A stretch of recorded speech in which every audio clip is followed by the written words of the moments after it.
नमस्कार, मैं भयराज आपका हुनरबाज पत्रकार में स्वागत करता हूं। लोक गायिका नेहा सिंह राठौर को यूपी में काबा गायन के लिए यूपी पुलिस ने नोटिस दे दिया।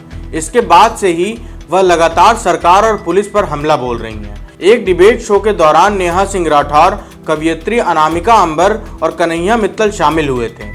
इस शो में जब नेहा सिंह राठौर से सवाल पूछा गया कि माफियाओं पर हो रही कार्रवाई के समर्थन में हैं या नहीं, इस पर वह भड़क गईं। रिपब्लिक भारत चैनल पर चल रहे डिबेट शो में नेहा सिंह राठौर से एंकर ने पूछा कि क्या माफिया आपके लिए मुद्दा नहीं है। माफियाओं के खिलाफ हो रहे एक्शन को नेहा सिंह राठौर ठीक मानती हैं या गलत। इस सवाल को सुनते हुए नेहा सिंह भड़क गईं।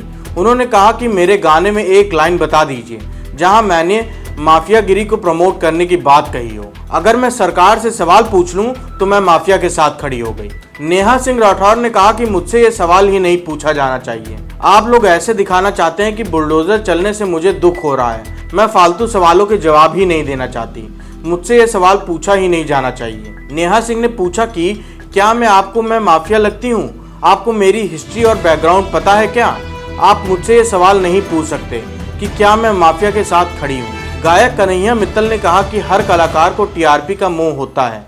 यूपी में काबा जिस तरह से प्रमोट किया गया, इसीलिए इसका पार्ट 2 बनाया गया। पहले पार्ट के बाद वह इंतजार कर रही थी कि कब कुछ ऐसा माहौल हो और मिर्च मसाला लगाकर उसे पेश कर दें। अगर हम टीआरपी के चक्कर में कुछ भी लेकर आ रहे हैं तो इस पर आए नोटिस को भी हमें खुद को झेलना होगा। इसके बाद नेहा सिंह राठौर ने आरोप लगाया कि इन लोगों को पार्टी फंडिंग करती है, इवेंट में बुलाती है तो इनकी उनके पक्ष में गाने बोलने की मजबूरी है।